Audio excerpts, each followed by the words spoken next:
Come on, leave me breathless. Take me, and I can't deny this love and feeling.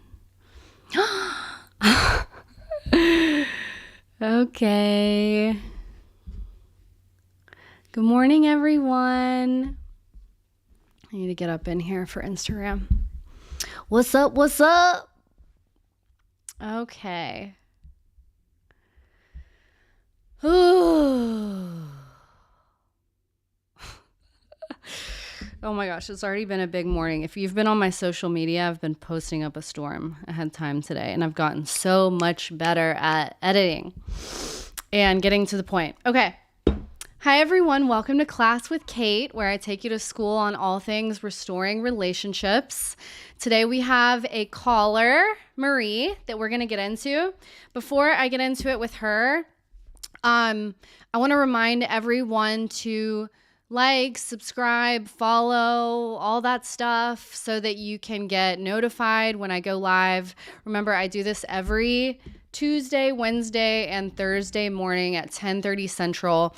Sometimes we have a caller. Sometimes I will talk about the caller to help you learn things about, from their situation, not talking about the person, but talking about things you can relate to from the person's story. So I'll do that typically the next day. This week we have scheduled 3 calls. So today, tomorrow, and Thursday, but we'll see, things happen and there's no pressure on these people to follow through. This can be scary. It's live, it's vulnerable. But these people are really brave and courageous. So it's amazing. So this week we have Marie. And we're going to hear from her story. I'm going to answer any questions. Remember, this is not therapy. I'm not her therapist. This is just like if I'm sitting beside somebody on a bus and they tell me the situation, and this is just what I say. So let's get into it with Marie.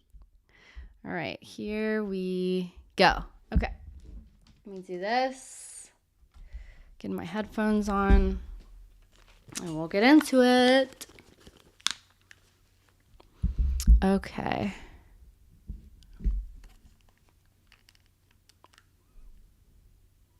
Hello. Morning. Good morning, Marie. How's it going? Good. How are you? Good. I can actually, let me see here. Headphones, microphone, speaker. Okay. Can you try talking again? Can you hear me? Yes. Okay, this is great. Okay. Wow. How are you? You look great in your green. Yeah, I'm good. Yeah. Tuesday, survived Monday. Yes.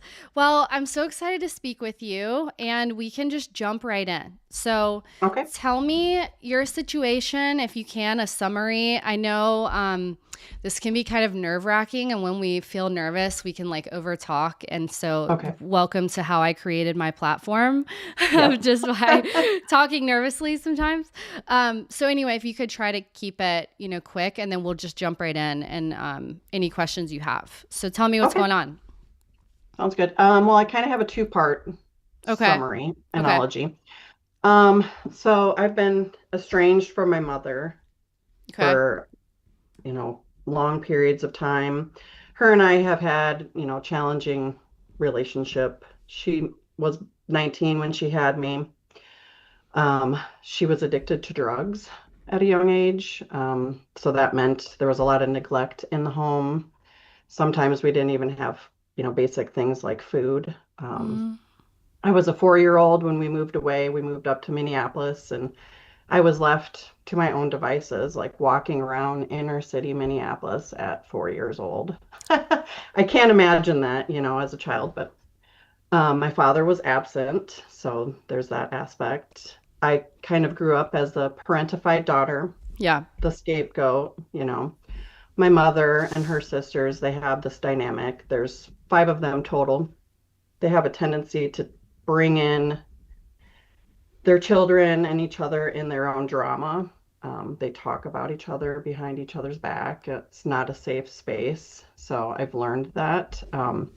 With her, I kind of have learned that she is who she is. That's the way I cope with things. I've learned circles of safety. So I keep her at like an arm's length. She's Mm-hmm. not in my inner circle. Um, but what ended up happening, so there's this thing called repetition compulsion. Mm-hmm. I ended up marrying my mother. Yeah. So right now I'm in no contact with my husband, and he's almost exactly the same as my mother. There's a lot of invalidating, the emotional immaturity. So he uses a lot of manipulative tactics, defensiveness, blame shifting, Mm. Darbo. He'll rewrite reality. Mm-hmm. It's really confusing, and I'm wired for this. I have CPTSD from my childhood. And then, just the whole mentality of my family was don't look at the problems, don't address them, don't talk about them. I think it's like that generation. Mm-hmm. So I grew up that way and I'm kind of wired for these types of things. I think that's the hardest thing is when you grow up, you were traumatized as a young child, you learn that's normal and then you attract that same thing. So, Yes. you know, I've been trying to understand myself. I've been through years and years and years of therapy. Mm. I think that's my main question. There's probably a lot of people out there, they get away from their parents only to kind of recreate that same Yeah. dynamic in Yes. their adult relationships.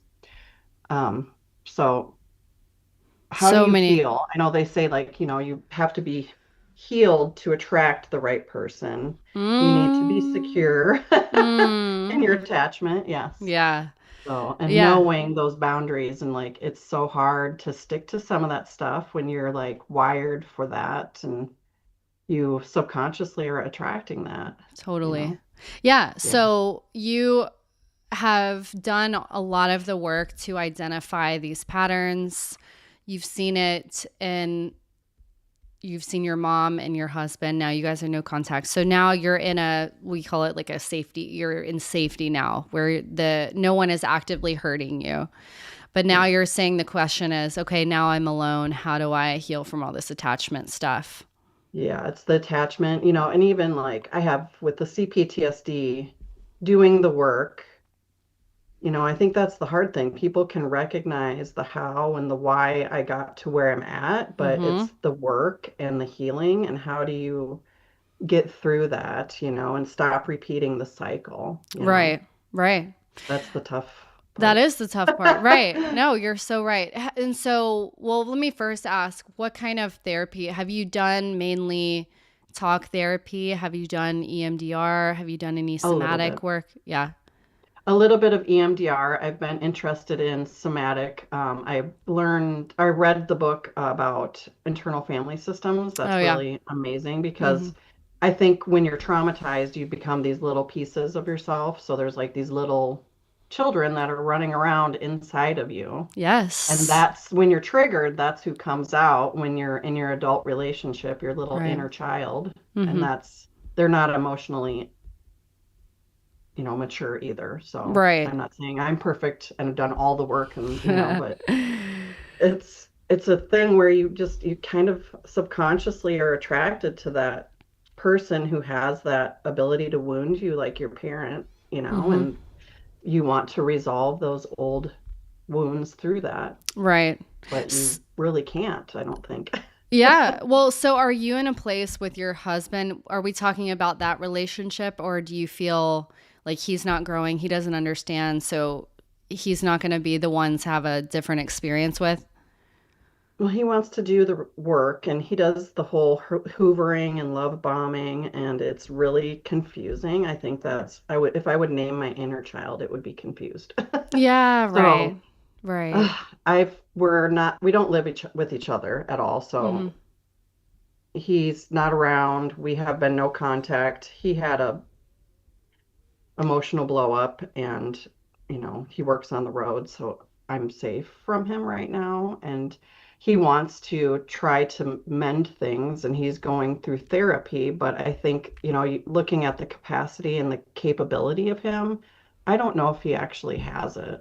You know, I, Mm. Right. I really don't. And Right. that's the thing. And Like, that's are us. you able Yeah. to be self-aware? Mm-hmm. Yeah. Right. And so is the question too, so what's it like with other people in your life? Do you feel like this is just with him that these parts, these inner children kind of scream? Is it with other people Oh, too? I think it's mostly with him because he knows how to trigger me and Yeah. he baits reactions. Mm. So if he can get me to react, he can kind of get out of trouble, I would Right. say. Because Mm. he's getting the reaction. Oh, you're reacting. Now you're being inappropriate. So then Oh it comes God. onto my plate. And when you don't have anywhere to put the blame, that's kind of like with my mother. That's why that backstory there, the sisters and the mother, you don't look at the problems, don't resolve, you don't, and then you just have resentment. You're Yeah. building resentments, and then you internalize a lot of it, Mm-hmm. and then you're confused. And yeah, I think I'm at this point. We just got married in June. It's been a very, I Mm. don't, yeah, it's a struggle. And I think things got worse. I thought things maybe would get better. You think that, but it actually got worse. And Yeah, it's a repetition of that cycle, for sure. invalidating my emotions and not seeing how I feel. And I guess I can only go off of the feelings that I feel and how he's making me feel, Mm-hmm. you know. Well, let me ask you, how do you relate to, so separate from him, separate from your mom, now you're by yourself, you're safe. What is your relationship to your own emotions? I do feel them. I Yeah. think that my core wound is being afraid of being alone, Mm, so sometimes you fall into a little bit of a depression and stuff. But with my emotions, I feel them. I feel like I do the work, but it's so hard to heal from that. And, how do you get from, I have disorganized attachment where I'm pushing and pulling. yeah. And then you're in that push and pull, like when they're safe, they feel safe, you pull them in. And then when they feel not safe, you push them back out. Um, and I'd really like to get to the secure attachment, where, or, maybe even just having that non-reactionary place where I'm not reacting and I'm responding from my head instead of my triggered wound. Right. Yeah. But when they use that, that's the hard part. Yeah, that can't happen. Okay, well, let me first dispel the myth that you have to be healed to meet somebody else. Yeah. That's not true. Whatsoever. So I think that a lot of people struggle with that is like, am I ready to do this with someone else? Am I ready? Like, where is the finish line to this process? And that can feel like a lot of pressure. And so I want to first like lift that there's no, you are worthy now. Like you are worth a healthy relationship now. You are perfect the way you are now for a healthy relationship. I appreciate that. So that's number one is Yeah. that there's no end, there's no finish line before you have to be ready for something new and good. The second thing is we have to figure out what it is that is good. I think when you're raised, what's the expression? Like you're raised in a burning house, so you think the world is on fire. Yeah. And we have to figure out what a fire-free house looks like. What does that look like? Because the trauma left from that experience is that you don't know what good is. And so you're only attracted to bad, like familiar. Our brain is like, oh, this is familiar, so this is safe. And it's kind of an active, conscious process to figure out what good actually feels like and looks like and put our attention there. Because I think the reality is in these relationships is like, yes, they know how to trigger us. We also, so our attention is only there too, you Yeah. know? Well, yeah, it really sucks your attention because you're thinking about it a lot too Yeah, and intellectualizing it. And I spend a lot of time trying to understand it, like right. that's the problem. Oh, wait, tell me more about that. What do you mean? Well, I feel like, when you don't have anywhere for the blame, like the lack of accountability or the defensiveness, someone's putting up a wall, you can't hold them accountable or talk to them into being accountable for what their, like behaviors are. So you internalize that and then you're looking at it like, what did I do? What's wrong with me? Yeah. That How am I participating in this? And what can I do to stop that, and not recreate it again? Because I know from my last relationships in my life, like I've done this same scenario probably 6 different times. Oh my gosh. Yeah. Where you've So played like where this person's been emotionally unavailable, they've been a brick wall. unavailable. In fact, they are on the offense towards you and Yeah. you feel like you can't defend yourself, so you just internalize it and actually believe it and question it. Yeah. And What then a it's, yeah. Have you seen my videos on like recently that I've done on being authoritarian? I And have. Yeah. And okay. that's kind of how I've gotten with this relationship. Like, Yeah.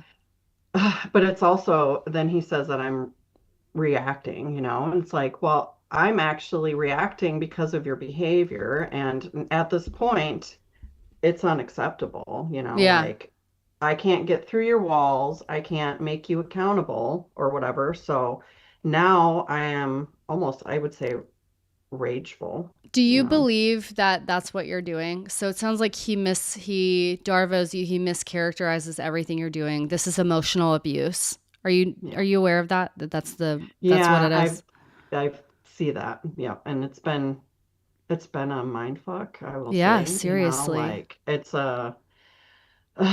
so disorientating when you have someone that's constantly like changing reality and gaslighting you, and you're questioning, is this true? Am I at fault? And yeah, and that's why I'm like, it's hard to get out of too. You almost have Yeah. to have like rehab for these types of relationships because Seriously. your brain chemicals become addicted to the intermittent reinforcement. And Mhm. then when you're trying to get out is when they're trying to pull you back in, Mhm. So Hmm.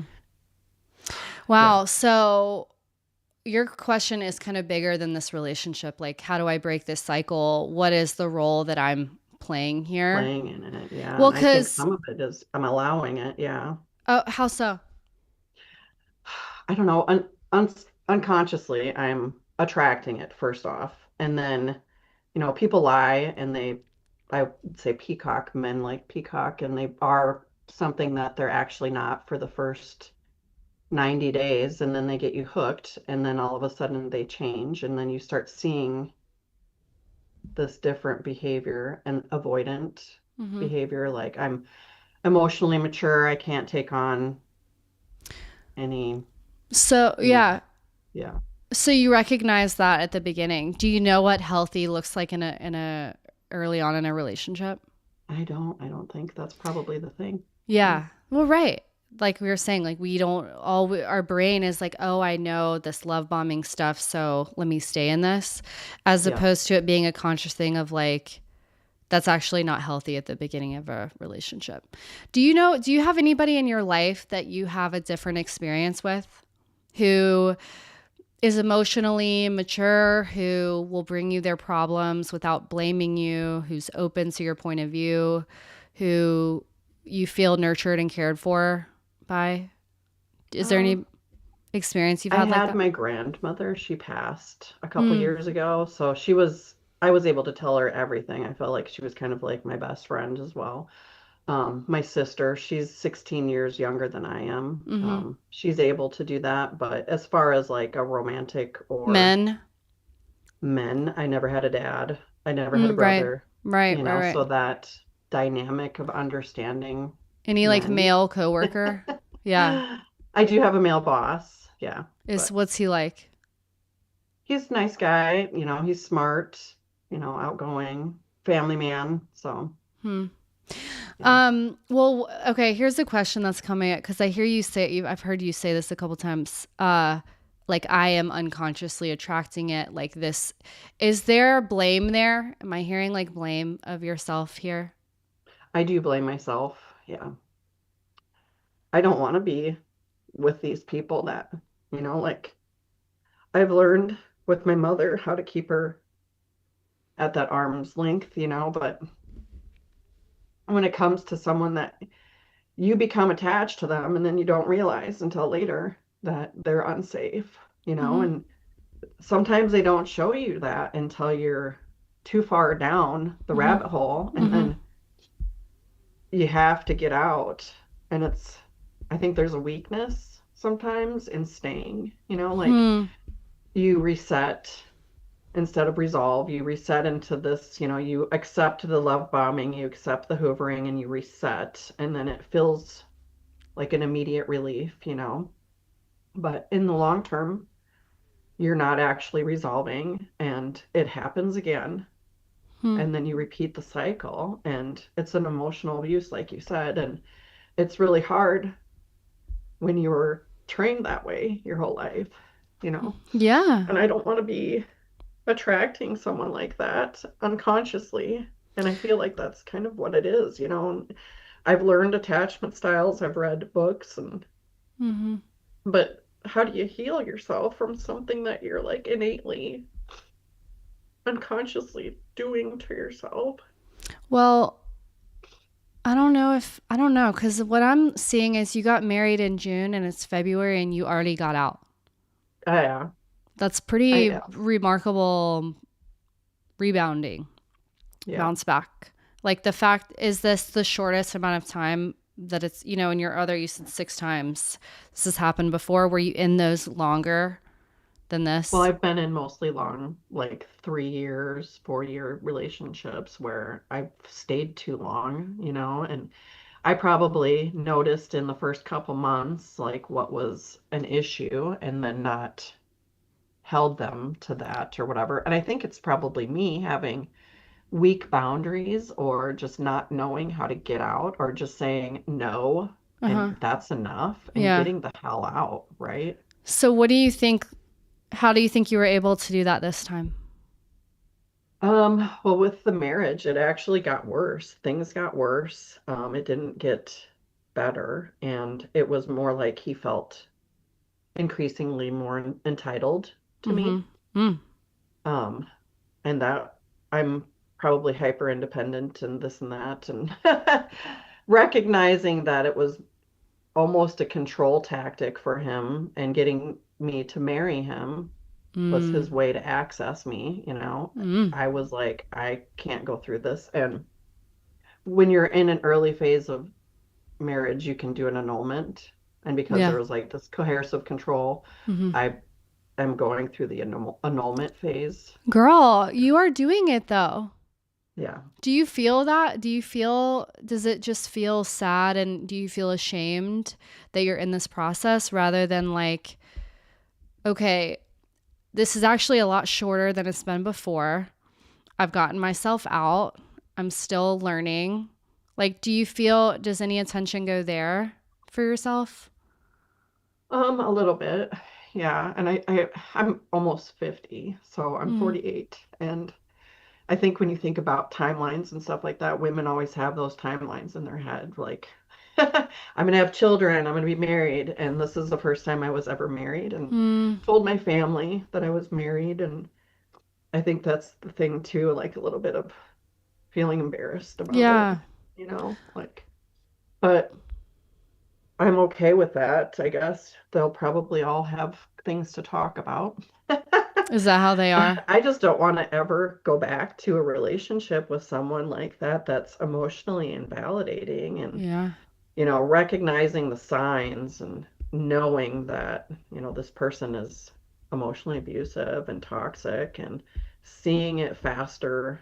I think that's the problem. When you're traumatized at a young age, you Mm-hmm. don't see the red flags, you Mm-hmm. also don't see the green flags, and then you accept less, Mm-hmm. you know, less than what you were. Mm-hmm. So, Well, what would you say if I told you that it's normal at the beginning of a relationship to kind of be attracted with him? Were you like, was it magnetic where you were kind of head over heels or it felt so good all the time, or what was it like at the beginning? So this one was a little bit different because we were friends for a long time. Oh, So we transitioned from friends into this relationship. So most of my other relationships had been that dynamic, like I think it was the love bombing, and he does do the love bombing stuff, yeah. so I think that's what pulled me in. And yeah, so it's I think that's the hardest thing is you have to see through the love bombing stage and Well, I have a couple thoughts. First of all, it's normal to be attracted. Like it's normal to think that when you're a relationship that it will evolve and grow. yeah, Okay, first of all.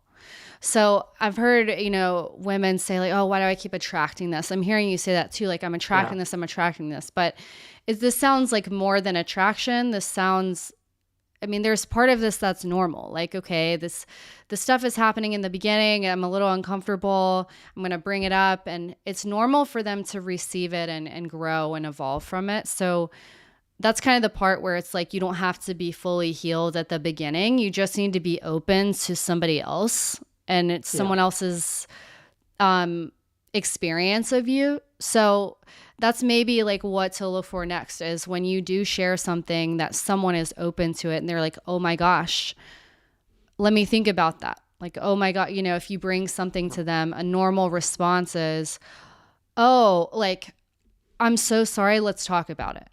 yeah, That's why I tell people like that's the standard. When someone tells you that they have when you tell somebody that they have hurt you, the only correct response is, "Oh my gosh, I'm right. so sorry. Let's talk about it." So that's what we need to have in our mind is like what we're looking for. The Yeah, second thing I want to talk like break down a little bit, I think, is like when we say like I'm attracted to this, it's not and like why am I so addicted to this love bombing or why do I get so sucked into it? It's because it's meeting a need, you know? This person is meeting your needs sometimes, but then yeah, other times they're not. And it's inconsistent and unpredictable. That's the problem. yeah, Is that sometimes maybe they're like, "Oh my gosh, like let me take you on a date," or it's spontaneous or it's, I don't know what the love bombing looked like yeah, here, but like sometimes they meet your needs of being seen, being felt as special, I mean, what would you say for your situation like at the beginning? Cuz when we frame it as like what they're doing too, we're still neglecting ourselves. yeah. It's self-abandonment for sure. Yeah, of like they are doing this to us, yes, and there's a reason, there's like something in us too. So what is that in us that we Yeah. are needing that we don't have before, you know? Yeah, I think, sometimes you see that charisma and the outgoing nature of someone too, and that's attractive. I think for me, maybe you feel like you're being chosen, you're being seen at first, and it's very polarizing. And then down the line, when you figure out that the emotional attunement or maturity is not there, and the number one thing is defensiveness. If Well, and someone's it's not being changing. defensive And and they're it's not not changing, changing. yeah. That's like the And thing. It's not that it's somebody's reaction, but that's like where they're standing on. Like that's also their response. And yeah, that's the problem. It's not necessarily only the reaction, but yeah. And yeah. so, yeah, and you're saying so sometimes they see you, sometimes they make you feel chosen, sometimes they don't. Well, yeah, I think, like with him, he had addiction issues as well, Oh. so yeah, there's that dynamic. Mhm. We had a few stints of like sobriety and it was kind of forced by me. I don't really partake anymore in drinking or any of that, but he would go to the bar and turn his phone off or his location off and be, because he's on the road, hours and hours away from me, miles and miles, and then I wouldn't know where he's at. He wouldn't answer his phone, and then it's like, okay. And then I'd be called like what people do, jealous and insecure and crazy. I hate those labels. And I always told him that. I'm like, you don't get to tell me those types of words or label me that way. That's ingenuine, like you were. unavailable and you were at a bar drinking at 2 o'clock in the afternoon. And the expectation is if you're in a relationship, respect. And that's basic respect, I feel like. And yeah, so when someone degrades you like that too, labels you, I don't know. I feel like some of it is mostly when you don't have somewhere to put your blame, you blame yourself. And why am I accepting less from this human? Well, Ugh, the other thing too, it sounds like you have pretty significant, when we talk about disorganized attachment, your mom had you at 19. yeah, You were wandering the streets, you said, of Minneapolis at yeah. 4 years old. 4 years old? 4 years old. Yeah, I know. Okay. It's God. not the same Minneapolis, but it's still Minneapolis. And you think about a 4-year-old, they don't have the capacity of understanding and, No. like, Well, so it makes sense. Like this part of you that internalizes and that self blames, you had to do that as a 4-year old, like to yeah, survive. Otherwise, you would be like, because we're born with one instinct, and that's to attach to our primary caregivers. yeah, And we're going to choose survival, obviously. And so if they're not taking any responsibility, we are going to internalize it. That's just how it's going yeah. to go. So do you feel compassion for that part of you that stays? The part of you that Um, doesn't stand up for yourself, the part of you that's terrified, the part of you that needs to be chosen and needs to feel special, and that's a very normal thing to need from other I think people. I've actually blamed myself for being Yeah. that way. Yeah, Because that's very normal. We yeah, all need that. We all need that from other people. That's like I think, myth too is like, oh, I even kind of went down this road earlier. Like, you do have to give that to yourself. Yes.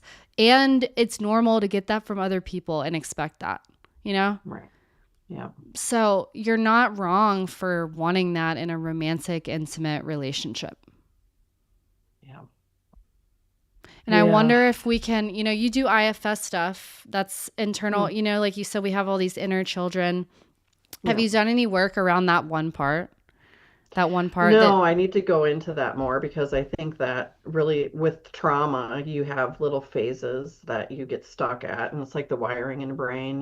Mhm. So when you're triggered by your romantic partner or your parent, that person surfaces, and that same trauma is what's speaking, Mhm. like your The amygdala, you're self-doubt. in, Yeah. yeah, Mhm. yeah, you're coming out that way. And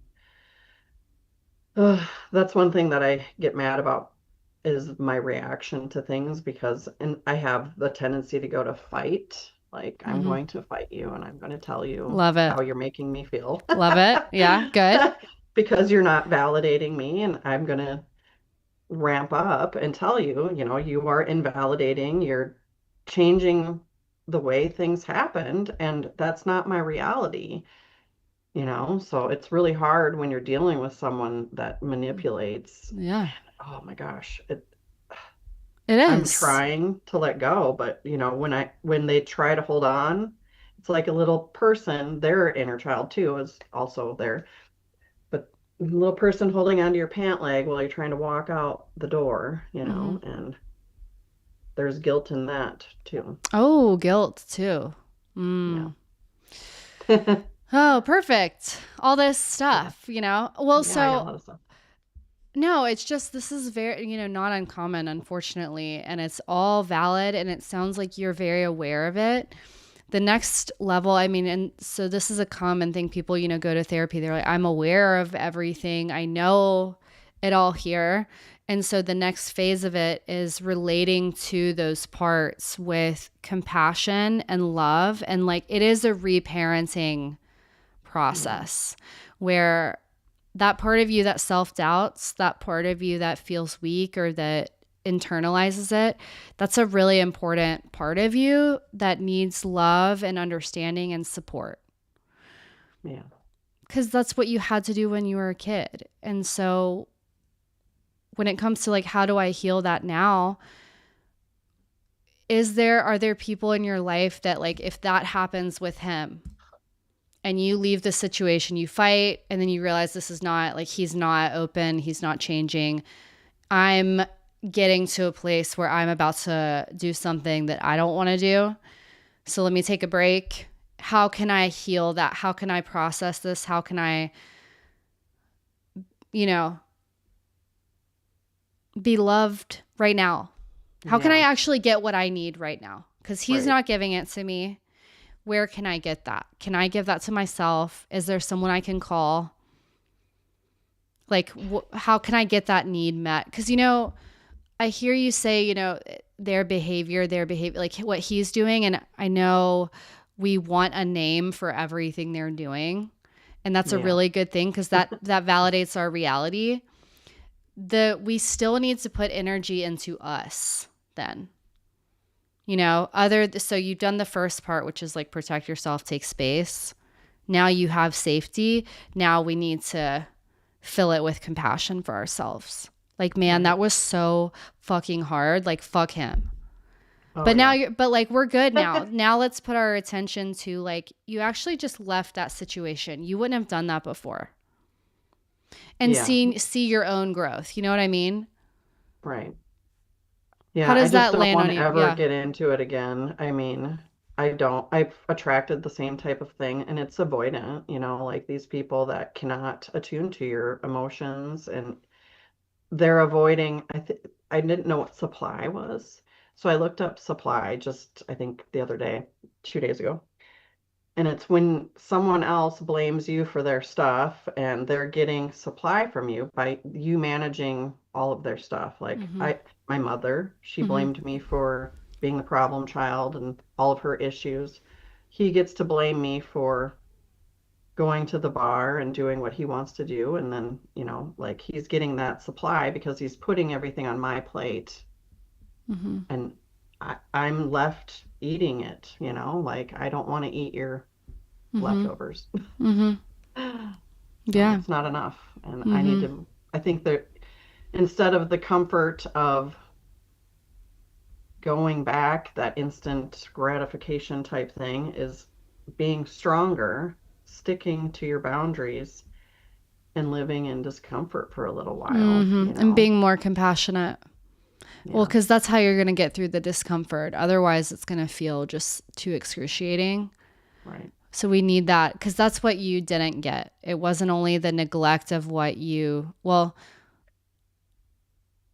you recognize what you didn't have, but what am I trying to say? That it's not just what happened to you, that you were 4 years old wandering the streets, but it's what didn't happen for you also, which is the like compassionate voice. Right. That's like, hey, you can feel this pain too, like, and I'm here with you and I see you. And, it's like a child. When they're upset, you can't fix it, but you can sit with them in it, so that they're internalizing not only like, okay, I'm upset, but I'm also okay, even though I'm upset. Right. Yeah. And that's that, like the body keeps the score and the IFS and stuff, talking to that little piece of yourself. And, instead of, I'm going to take this person back. No, you are safe. I am not going back to that person anymore. And I'm going to be here for you with that. And doing that for yourself. Yeah. Amazing. It's tough work. It is tough work. It really is. I think it's the hardest work, is this micro stuff, this attachment stuff. So I think it's amazing that you're doing it and have done it, and you're at the point where you're recognizing it a lot faster. You're getting out a lot sooner, and you're still learning and asking questions. I mean, that's a lot better than I think a lot of people are doing. Yeah. So. Yeah. Yeah. Well, this was I really feel for you. I think this conversation is going to help so many people, and so many people can relate.